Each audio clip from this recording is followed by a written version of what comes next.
Hi, and welcome to Transforming Now Together, the podcast that brings you inspiration, ideas, and light bulb moments from each and every one of our guests on all of our episodes. I'm Jaynie Morris, and I'm absolutely delighted that you chose to click onto this podcast today and tune in, because each and every one of these podcasts has been designed to help you in your life, to create the well-being and the abundance and the opportunities that you're actually looking for right now. Please remember to subscribe, and I love your comments and your feedback. So every time you have something that you want to share with me, please make sure that you do put those comments in wherever you're listening to this podcast.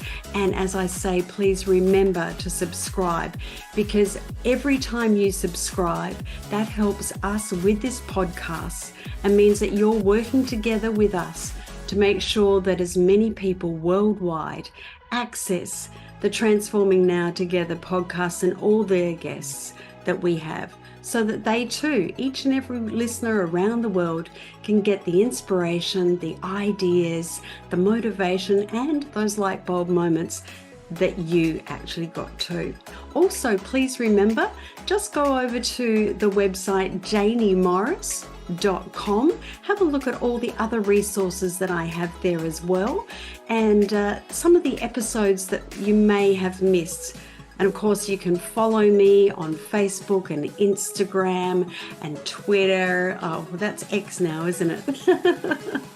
And of course, LinkedIn. But of course, please make sure that you do give me your feedback and your comments, because that's what fuels everything that I and my team do in the Transforming Now Together podcast. So sit back and relax, whatever you're doing, wherever you're listening to me right now, to this next episode. I know you're going to absolutely love it. Hi, and welcome to Transforming Now Together, the podcast. I'm Jaynie Morris, your host, and it's an absolute delight, as always, to have your company with us every time I bring you some new guests that have got a great story to tell, inspirational, motivational, lots of different insights. But most importantly, the number one intention always with my podcast is to make sure that our guests have got something of value for you, our audience. And today is an absolutely no exception. But before I get into introducing my very special guest today, just a little reminder, remember to share this podcast on Instagram or wherever you like to share on your social medias, or even just share it through your emails to your friends, because when you share our podcasts, then we are able to more positively impact so many more people. And that is our number one intention. And of course, don't forget, go to JaynieMorris.com and hit subscribe.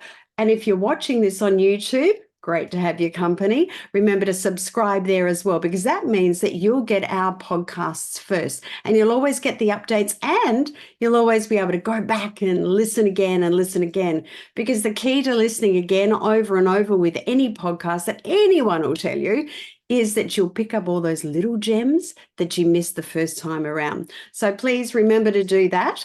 And we're ever so grateful, because making a positive impact around the world is what Transforming Now Together is all about. So, positive impacts. Let's talk about my very special guest today. Michael Ray is an author. He's a speaker. He's a podcaster.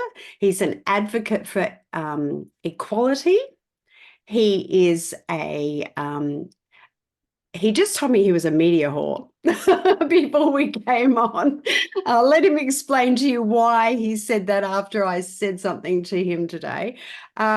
He's an incredible man who's got an incredible story, and the inspiration behind that story and the impact that that's having with men all around, not just Australia, but around the world now, is fabulous. And that's why I asked Michael to come and join me again in Transforming Now Together. So welcome, Michael. Hi, Jaynie. Thanks so much for the opportunity and the glowing reference there. We better just tidy that up a little bit. Why did you call yourself a media whore?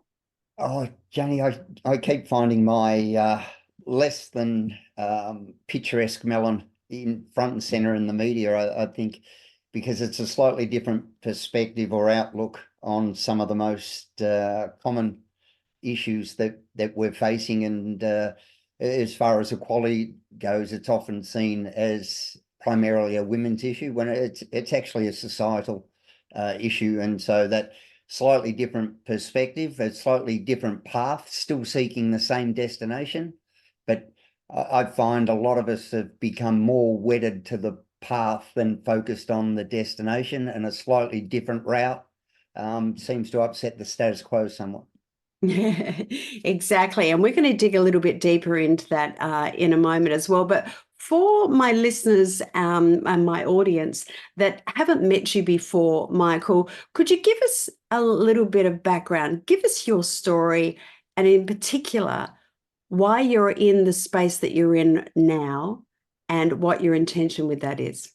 Yeah, well, my life started off humble beginnings. Mum and dad raised 3 kids. 2 of them turned out okay. Spent my life in a very hyper masculine world, from strength and conditioning through to bodyguard and bouncer, doing every rock group that came through Melbourne in the late 80s and early 90s, working for Frank at Frontier and Patrick at New Breed Security. So pretty much a thing. Got to the age of just before my 50th birthday, and after a short-term relationship, suddenly became a father to a daughter. And up until that stage, Jaynie, if you had have taken a straw poll on who would be better suited to look after a child for even a short term, and it was the choice was a cheese sandwich, a pot plant, or me, I'm not saying I would have come last, but it would have been a close tie for second. So suddenly being thrust into that, and then 9 months later, becoming a single dad, and then just about at my daughter's 16, 17-month-old, becoming a sole parent, the only parent involved in my daughter's life, was pretty much the most frightening wake-up call I've ever had. It was like sitting for the most important test that I'd ever sat and realizing not only had I not studied, but I'd walked into the wrong classroom completely unprepared, and suddenly some of the glaring inequities and silly things, outdated gender assumptions that we have, came to the forefront and sort of slapped me pretty hard up against the side of the face.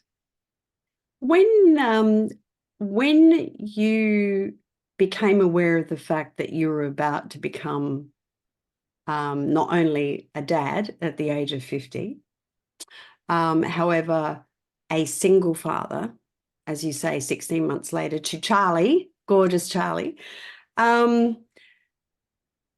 you can't prepare for something like that. So what did you go through mentally initially to prepare yourself? Terror would be one word to sum it up. I felt completely unprepared, inadequate, clueless.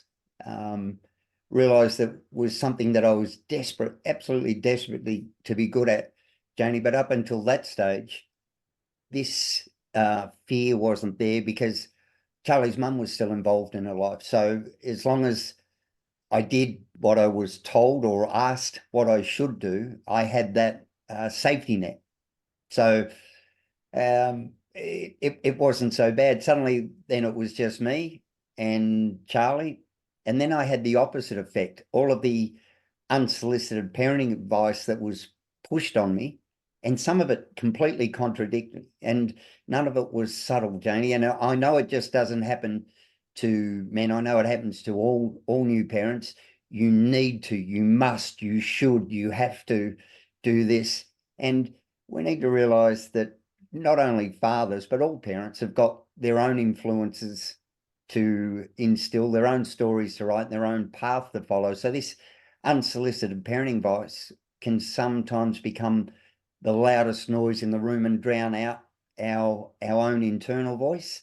So I went from desperate to have guidance and that safety rail of someone guiding me to just, even with my mother, Mum, please, I want to do, I know that's what you think, Mum, but please, can I do this? And I wanted to become proficient and good at it. And as I said, write my own story and live or die by my own successes or failure and learn along the way.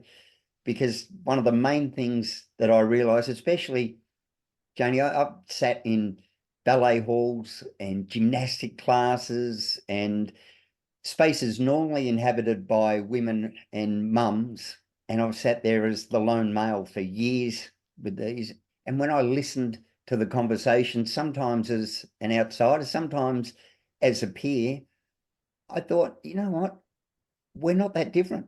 We all have these same fears and doubts. We all have are we doing enough? Are we doing too much? Is my child going to be on the news for torturing small animals one day because I've done something wrong?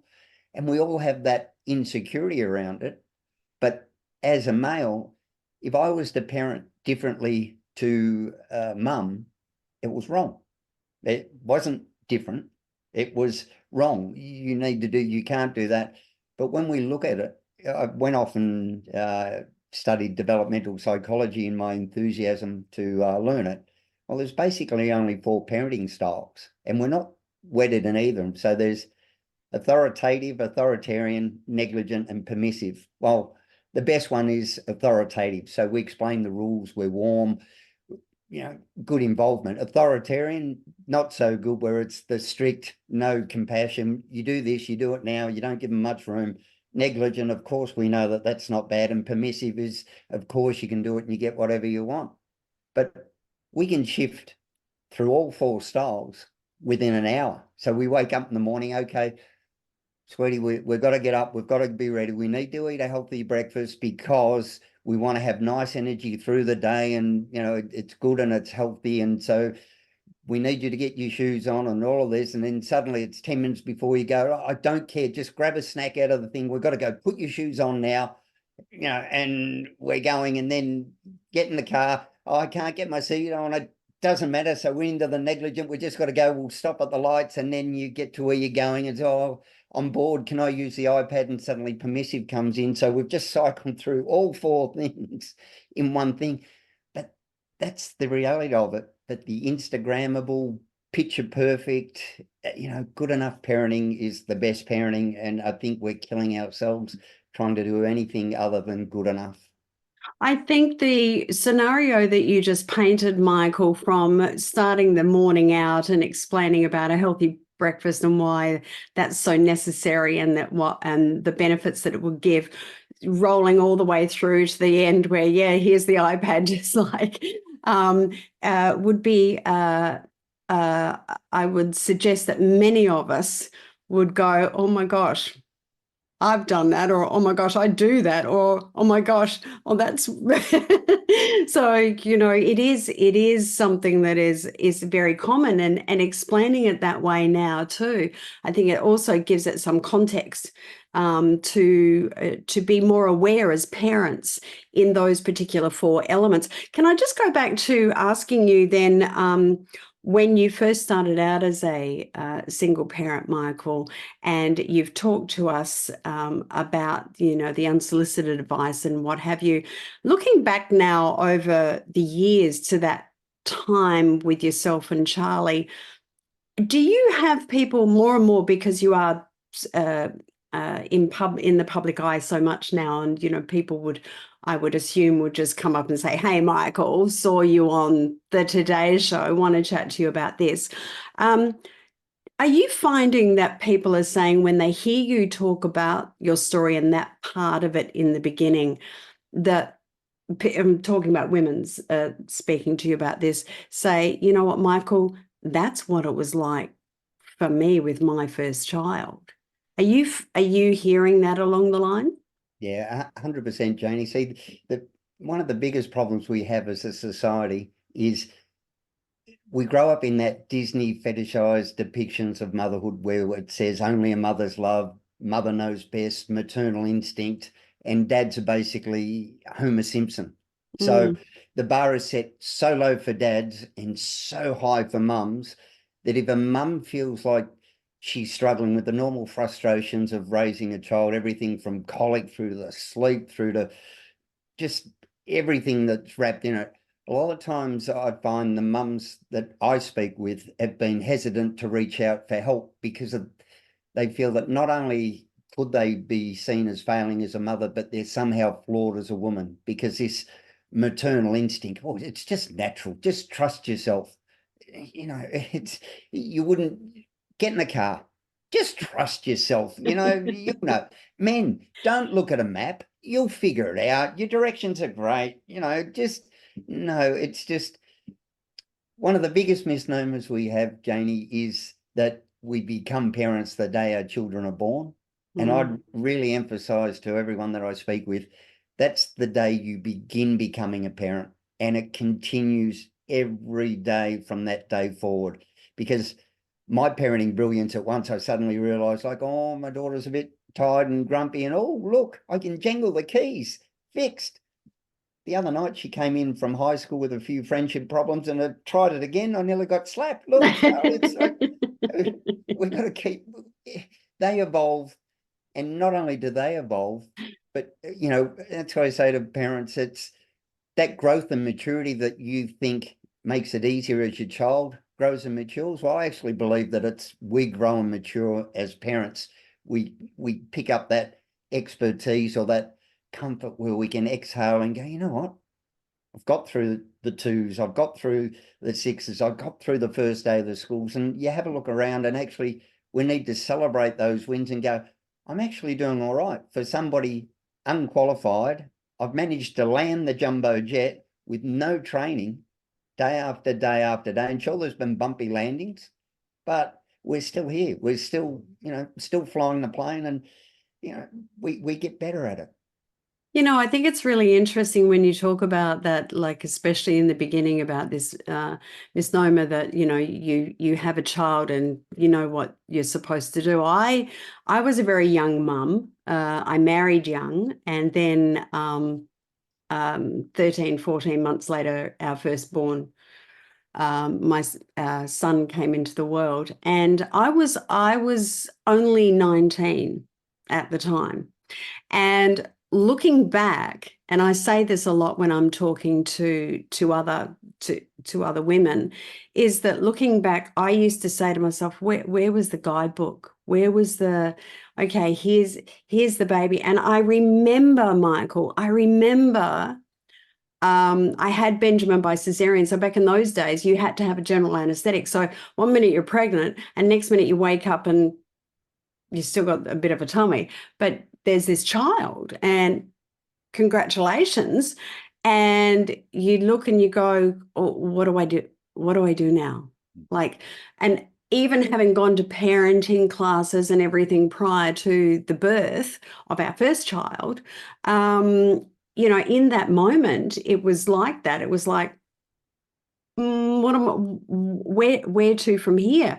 And, I think, you would agree that, over the years now, it's like, and I always say this, Michael, it's like you buy a red car, all of a sudden you see red cars everywhere, right? It's like ever since I've been talking about, where was that guidebook? Where was that guidebook?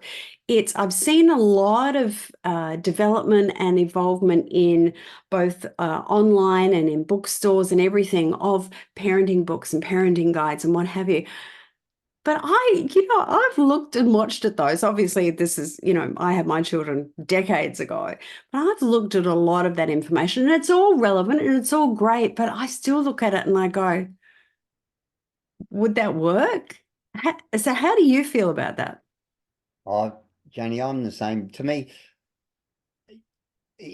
to try and explain to somebody how to parent without knowing their child it's like saying to somebody, I need to change a light bulb on my car. How do I do it? Or what model car is it? Which globe? Is it a headlight, a tail light? Or so I try not to offer advice. I try to ask questions. And I think nearly all of us have that innate intuition within ourselves, but we're just seeking reassurance that we're on the right path. So, my father was the smartest man in the world, never got to high school, farmer, could make anything with his hands. And I don't think he's ever been wrong about anything. But at the time, I never thought he could be right about anything. So, of course, I had to prove things, find out things for myself, but he always let me do it. So it's not about the advice we give, it's about the questions we ask and let people find their own way. And most of those books, they're behavioralist type things, and they're more suited to training puppies than raising confident, capable, happy children. So if I do this, the dog will do that. If I reward it for this and punish it for that, it'll behave in a certain way. I don't want that for my daughter. I want her to find her own path. And I often say my parenting is questionable at its best. I want my daughter to question everything. And if I can't explain it, sometimes I'll say things and she'll go, "But Dad, why do you do that?" And it's like, gee, you know what, Bub, you're actually right. I don't know why I did that. What would you do? And she'll go, "Well, if you did this and did that," and I say, "Well, give it a try and see how it works out and get back to me." And she'll come back and she'll go, "Well, Dad, I think it worked okay." And so, well, there you go. We've both learned something. You and Charlie have an outstanding relationship, and all credit to you. But as you also have said, like Charlie's in high school and everything, credit with Charlie as well, because like I would suggest that as she's got older, she's had to work and navigate around, how to help Dad, right, in this whole space as well. Michael, have you seen, since you've become very vocal and your advocacy work for equality is very well known, certainly here in Australia, have you found more and more men coming to you and speaking to you that may not be single dads, that they may be that they're married and they've got kids and what have you, but they're hearing things that you're saying and going, "Wow, I I'd like to play a bigger role. I'd like to do, I sort of feel I'm in this stereotype situation, are you getting questions like that from men?" So many, Jaynie, and there's never been a better time to be a father. But I didn't write this, so it's both the best of times and the worst of times. So don't quote me on that. That was someone else's. So trying to jump that chasm now from younger dads want to be more and more involved. Mums are feeling the pressure to let go of some of the reins. One of the biggest challenges that is up there, apart from workplace policies and barriers for men, is actually maternal gatekeeping. So mums that feel that they must control it. So we know the negative outcomes for helicopter parenting for our children. It's the same for dads. And if dad does it differently, again, as I've mentioned earlier, there are only 4 parenting types. So the chances of you and your partner, whether male or female, being different parenting types, you may have a different path to the same outcome, is pretty hard. And so just getting mums to go, "You know what? Don't criticize. Don't, like, if dad does it one way, be comfortable and be not grateful, but be accepting of, if dad can't."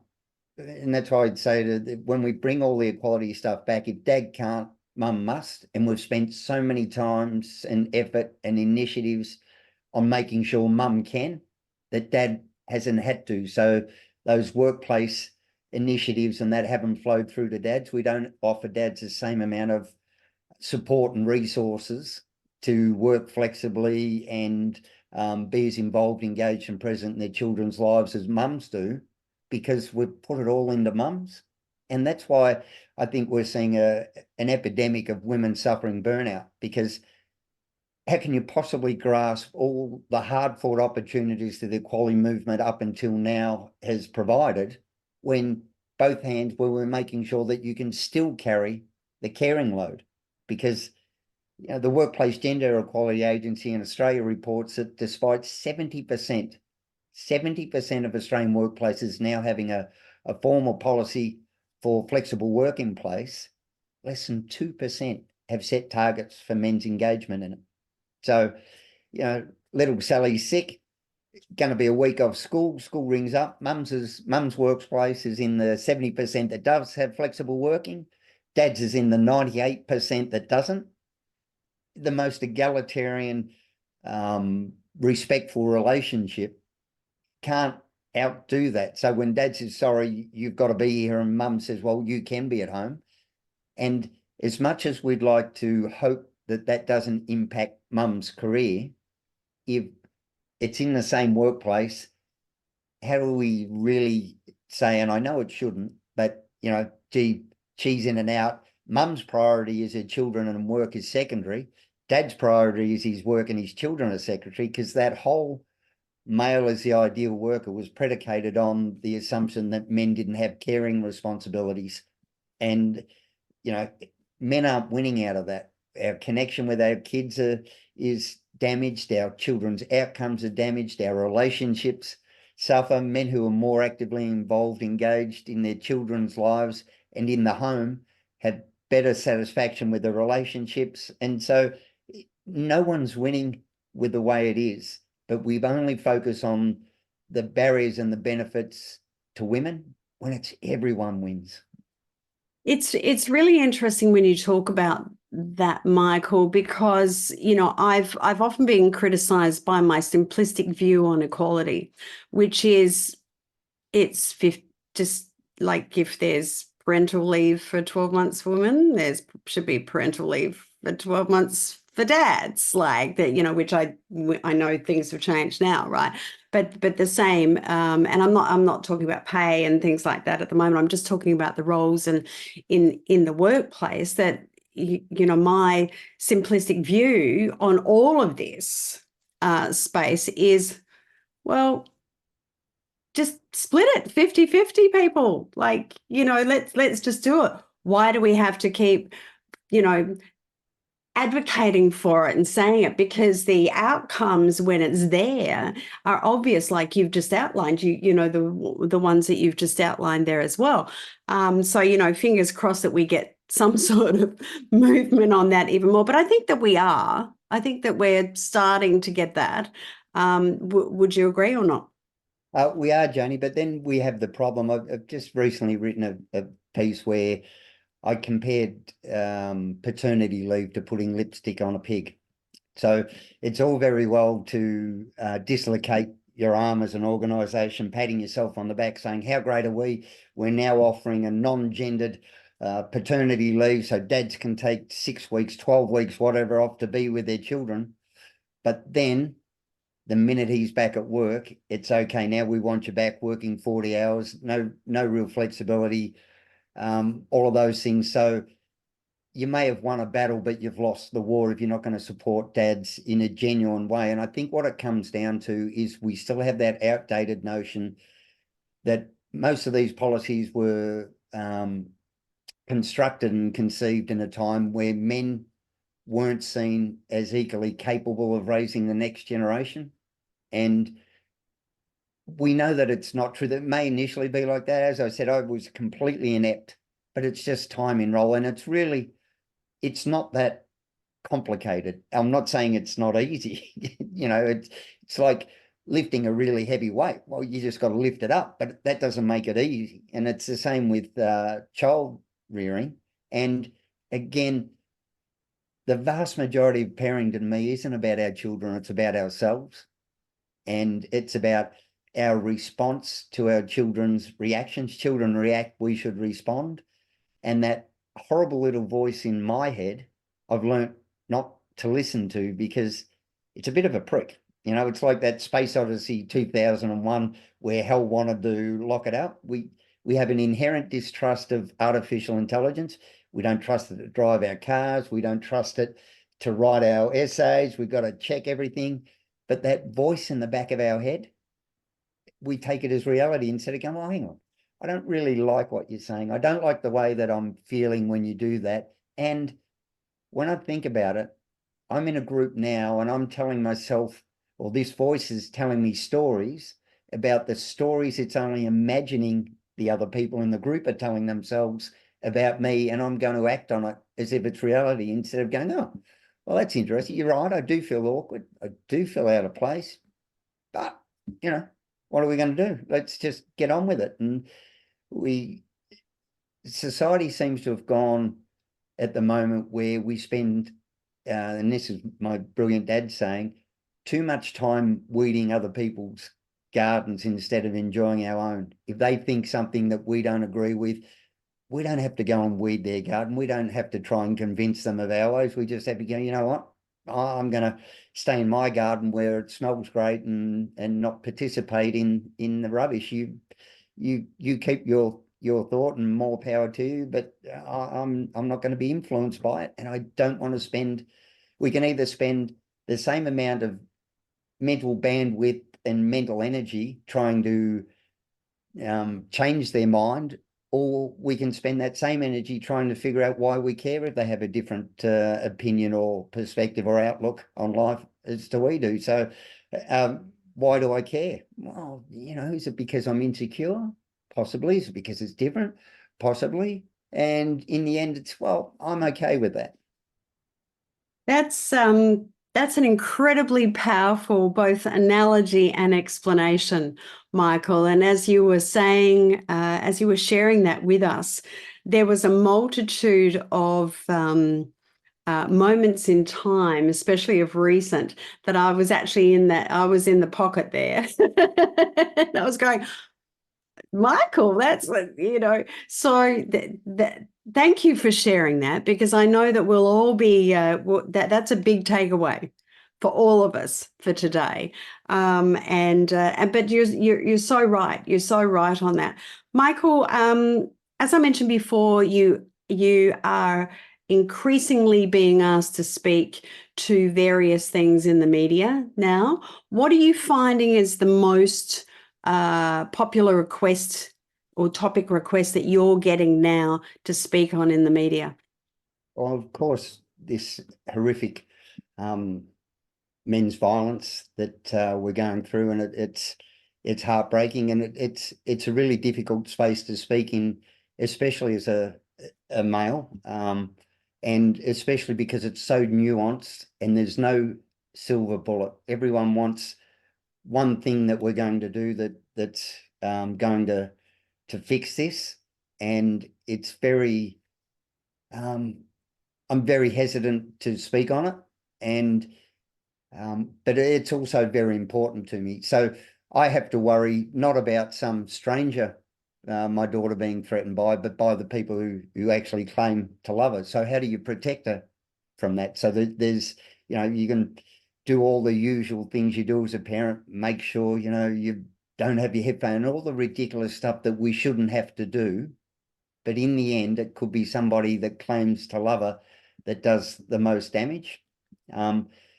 There are lots of things that I can see that need to be done. So it's definitely a men's problem, but we don't fund it as though it's a men's problem. The majority of our resources seem to go into the ambulance at the bottom of the cliff type stuff. So women's refuges, women's refuge, all of those things. We don't fund and we fund the response to it, but not so much the stuff in the lead up to it. And I honestly believe if we truly want more caring, emotionally and empathetically intelligent men, then we need to give them more opportunities to care. We need to tie our boys as tightly to fatherhood as what we do our girls to motherhood. And, I think that will bring it through. And,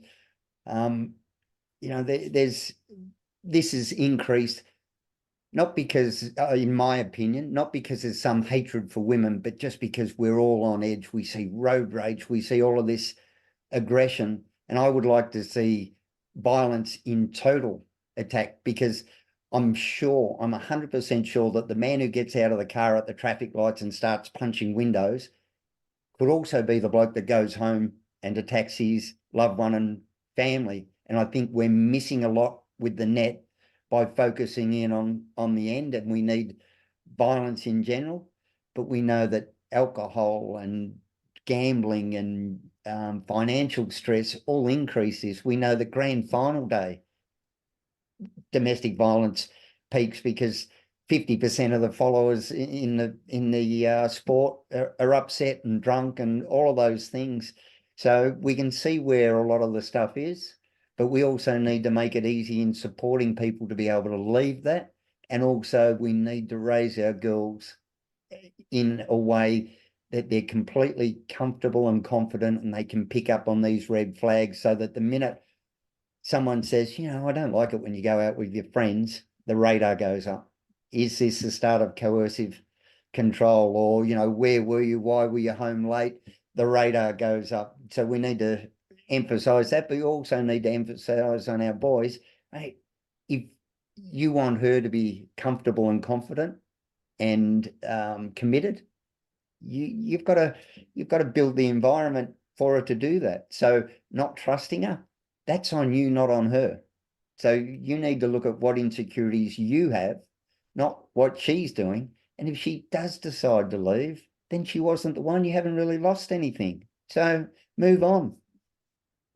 I really, really love what you said then, Michael, in regards to the response that we as a community have right now to this crisis that we're all involved in some form or another.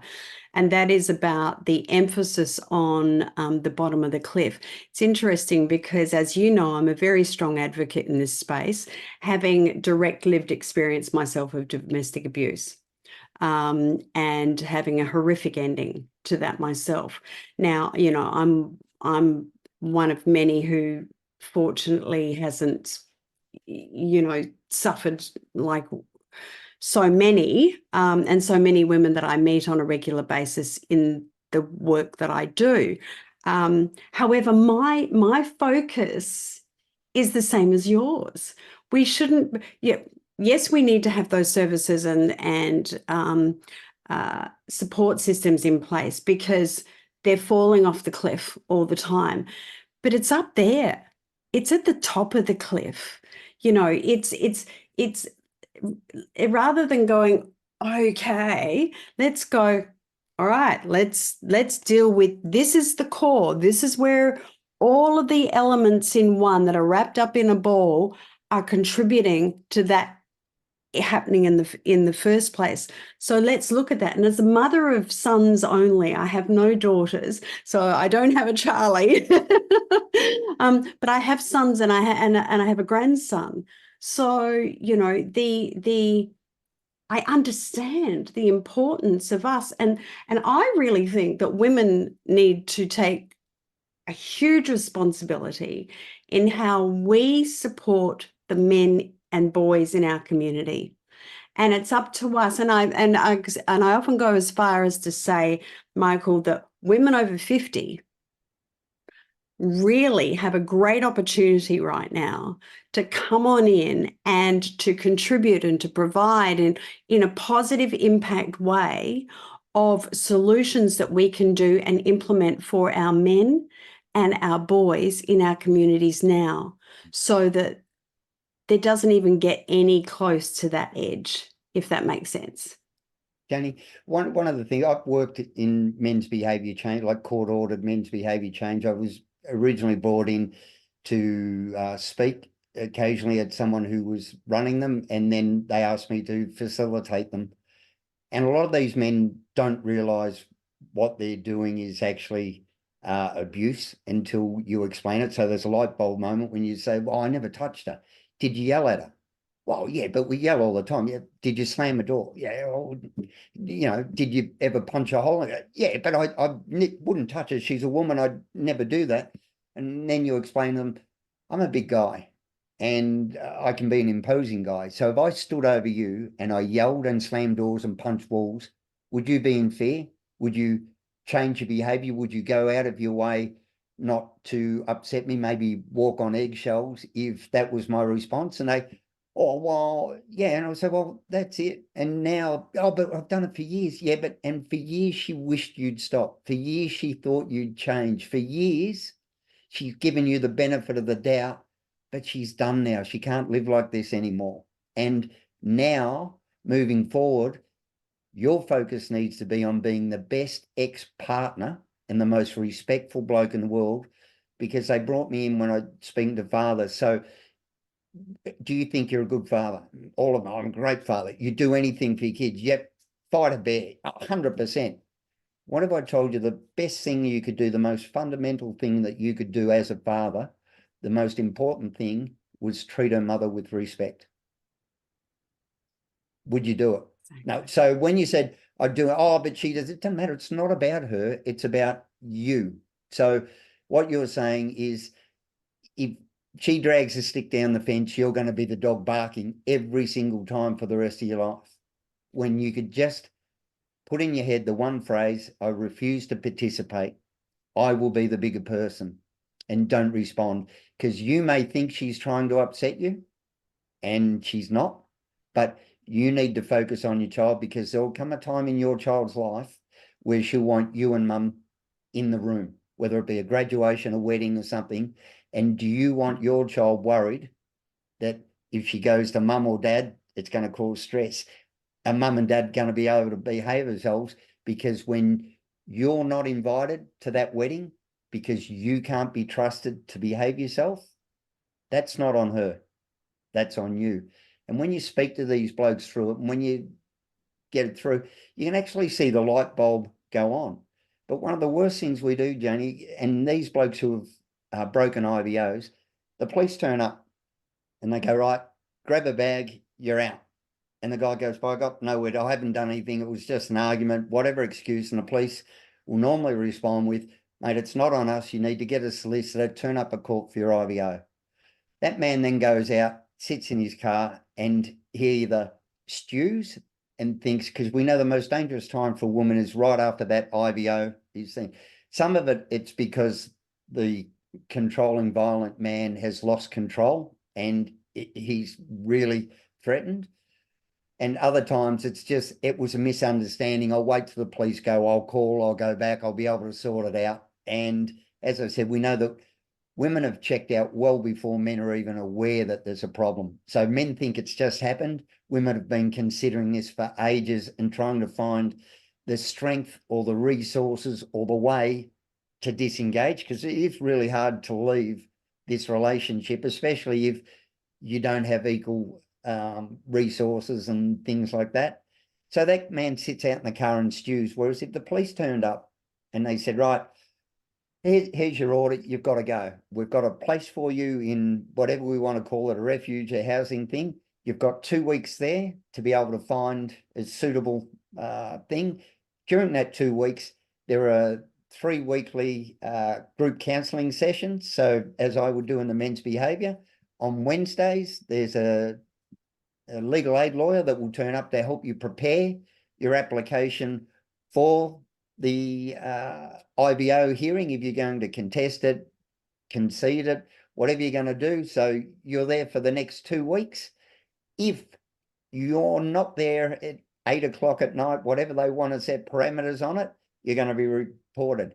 If you don't want to go there, if you do have something, if you can go to your mums, your dads, your brothers or whatever like that, we need to know you're there, and that house with those resources for the group counselling, you're going there. So we're not saying you have done something, but if you avail yourself of these services, when your IVO turns up, there'll be a report written by whoever runs that house to say, you know what, it was at all 3 of the things, and you've got the advantage of having a legal aid lawyer that comes in and does a group thing. This is the forms you need to lodge. This is how you write your affidavit. This is how you decide whether you're going to oppose or consent without admissions to the order.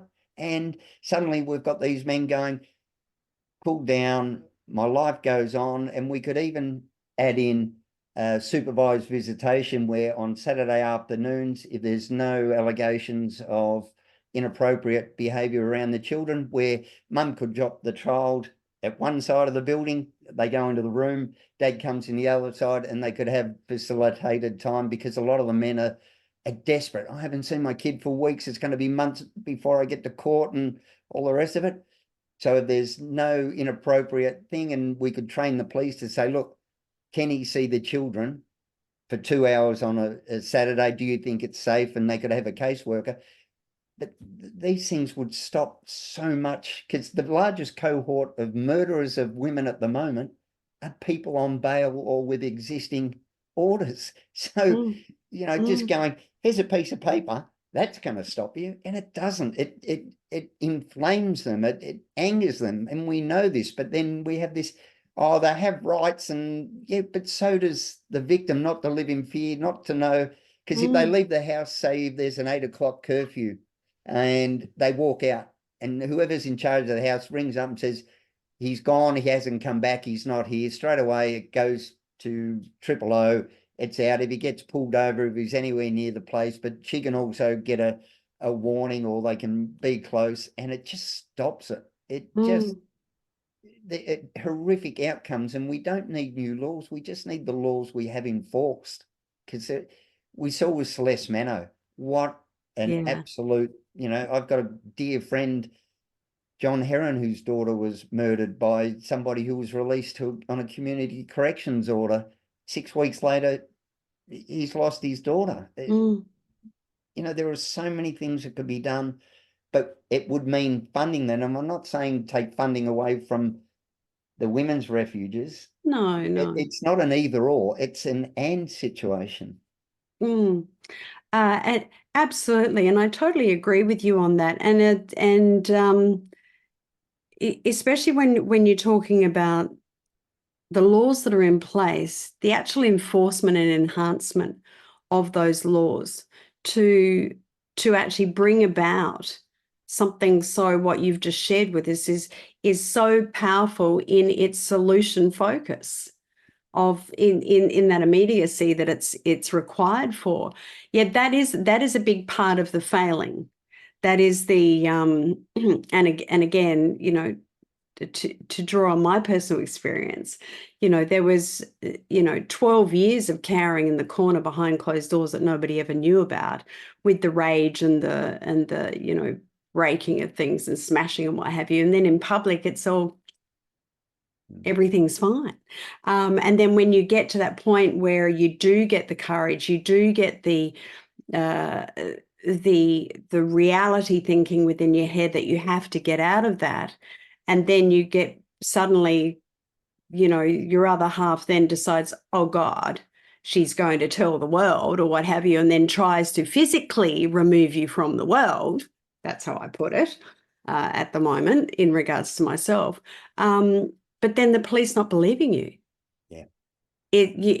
So I'm throwing that into the mix of what you're saying in support of what you're saying in regards to, the laws and the enforcing, but also the enhancement of those for both sides, to create that solution. Michael, we could talk forever, and I've said this before, but I'm going to absolutely guarantee that we are going to do part 2 with you, because you are right. This is where we've gone with this conversation today.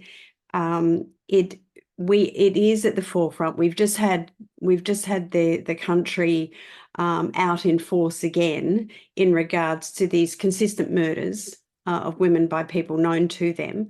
That is on the increase, and all of us coming together, and people like yourself who advocate so strongly and have got such a great voice from a male perspective, uniting that voice and bringing that through for change is so, so important. I don't want to miss the opportunity of just Hang on, hang on. I love this book. So if you're watching this on YouTube, you can see what I'm doing now. I'm holding this up. But if you're listening to us on any of our, oh no, he's got my book. Oh, Michael, that's very nice of you. Thank you. But this is all about you today. Michael, if this is your first time with us talking to Michael Ray, Michael wrote this fabulous book titled Who Knew? And it's a gorgeous photograph on the front for those of you who are listening to us on the podcast on Spotify and Apple and so on and so forth, wherever you get your podcasts, there's a plug. Is that the cover has got a beautiful photograph of Michael and his little girl, Charlie, who is no longer a little girl. She's a very young woman now, but it's an incredible read. And one of the things that I've read your book a couple of times, and the reason that I do, I always books that I enjoy and I know that I'm learning from as well on whatever level.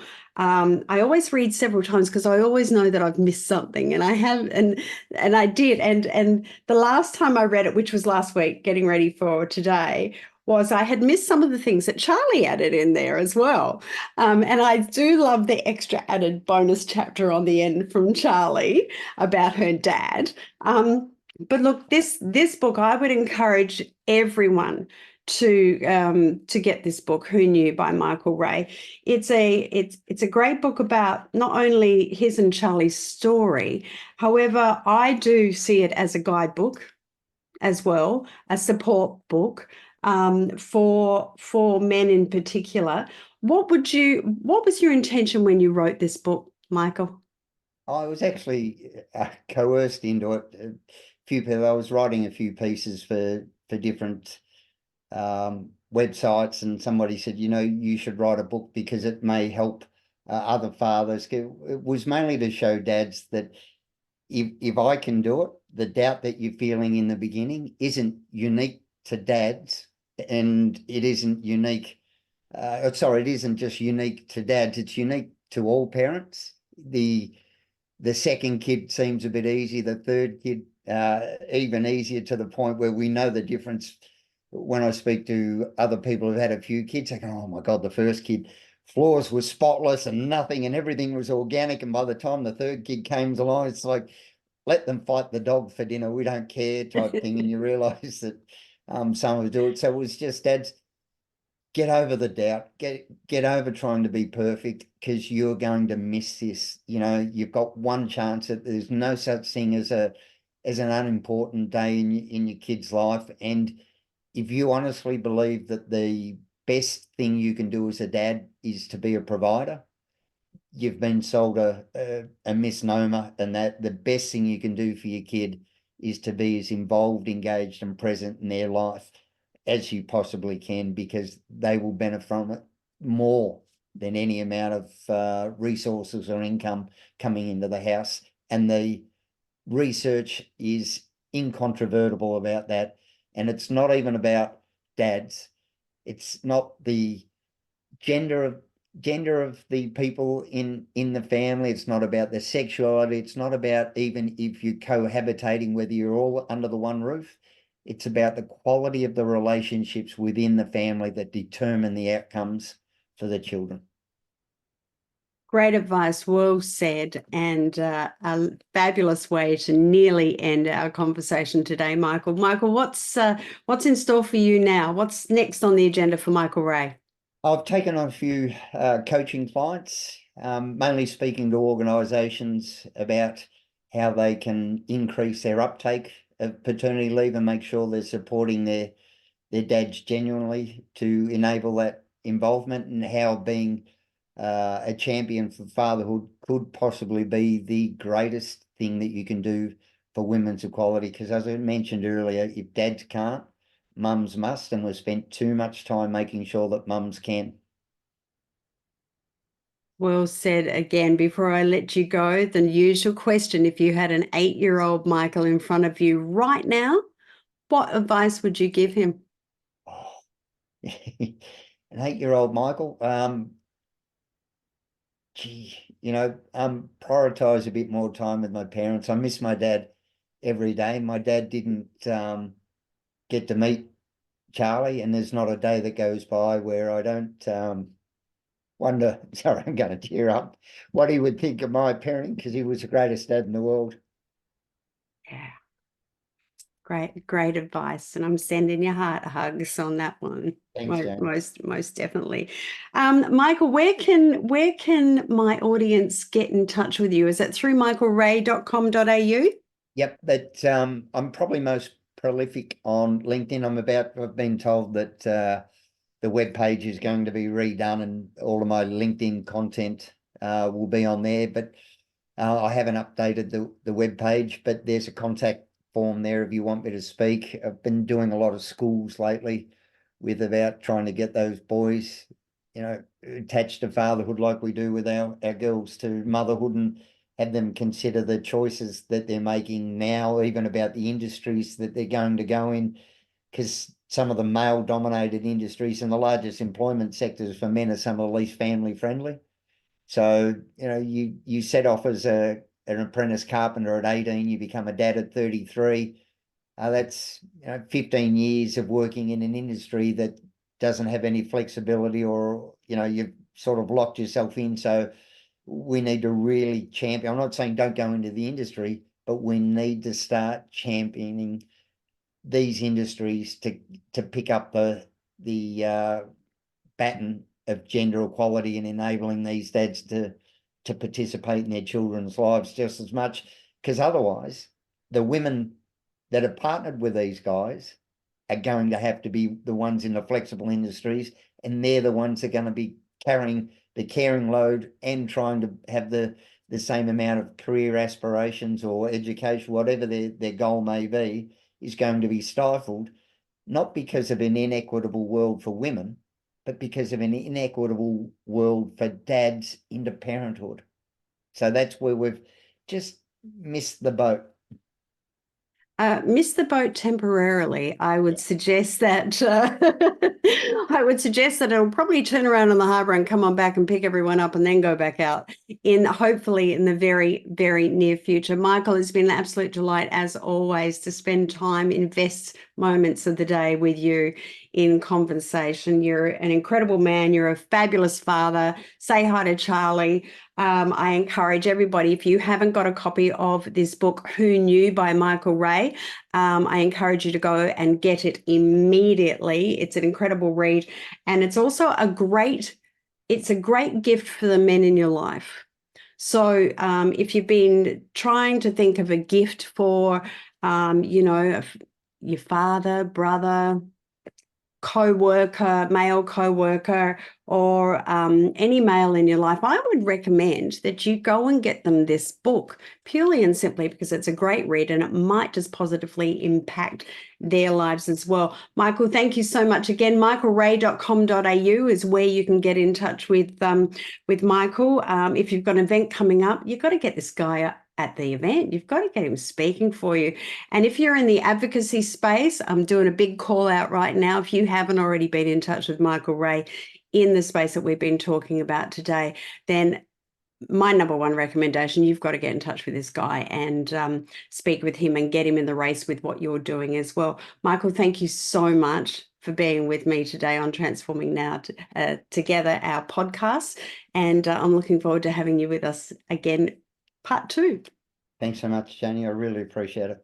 No, you're more than welcome. So just remember as well, if you have enjoyed this podcast, this episode, as much as I've enjoyed bringing it to you, you know what to do. I want you to share it. Share it on Insta, share it on any of your social medias, or email it out to friends, because these podcasts are all about positively impacting everybody. And the only way that we can do that is if you share it. So please share it. And remember, go to jayniemorris.com or the YouTube channel, Jaynie Morris YouTube channel, and subscribe.